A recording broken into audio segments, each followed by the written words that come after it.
The little sprout. What if I told you we all have a little sprout inside us?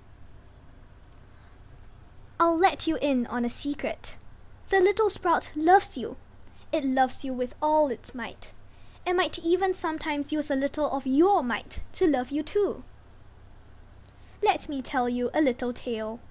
You may accuse me of weaving a web of lies, but I promise you the story I tell is true. Hush a second. Do you hear your little sprout agreeing with me? My little sprout was so huge that I could hardly see anything besides it when I was born. It played with me, spoke with me, did all kinds of fun things with me. I loved my little sprout, and it loved me. As I grew older, my little sprout gave me really wild, creative, and fun ideas to play. I would sit on the floor, pinching and molding Play-Doh as my little sprout nodded in pride. When I experimented with paint, my little sprout would laugh as I got more paint on my clothes than on the drawing block. I heard my little sprout's voice when I started scribbling on pieces of rough paper, brainstorming about a future school I wanted to create, a museum I wanted to design. I still remember when I found out about the Hogwarts School of Witchcraft and Wizardry. My little sprout and I wanted to go there so badly. But happy times never last forever. Before long, I was due to go to primary school. My days became packed with school activities, from math to English, from science to Chinese, from music to physical education, from arts to social studies, that I was too busy to play with my little sprout anymore. At first, my little sprout wanted me to play, but as I grew increasingly distant, my little sprout understood. It was as if she could read my thoughts. I no longer needed her. As I grew up and entered secondary school, my days were even more packed.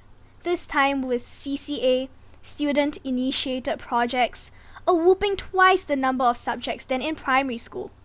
I was drowning in a sea of work, and more work. Until one day, when I finally drank all the water in the sea I was drowning in, I felt strange. There was no longer any more work to complete, no more targets to meet, no more everything. I thought back to 12 years ago, and tried to recall how I managed to live through those days, when there was no work at all, no targets, absolutely nothing to worry about. That was when I remembered my little sprout.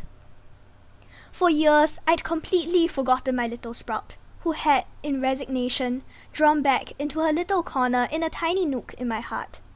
At that moment, I wanted to kick myself. I missed my little sprout terribly. I called out to my little sprout, wondering if she would remember my voice, wondering if she would respond, after I had ignored her for so many years. Little sprout? My voice wavered, filled with uncertainty. My little sprout was crouched in a dark and abandoned corner. She wasn't like I remembered her to be. She was slouching, and there was no longer an air of sunshine around her. My heart broke for her.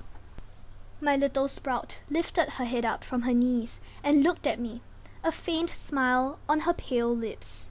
I ran over, arms outstretched, and gave her a warm, tight hug. Here's my little sprout. I won't ever leave her behind again. Now, this is not the end of the story yet. Close your eyes now and listen carefully. Strain your ears if you need to. Can you hear your little sprout?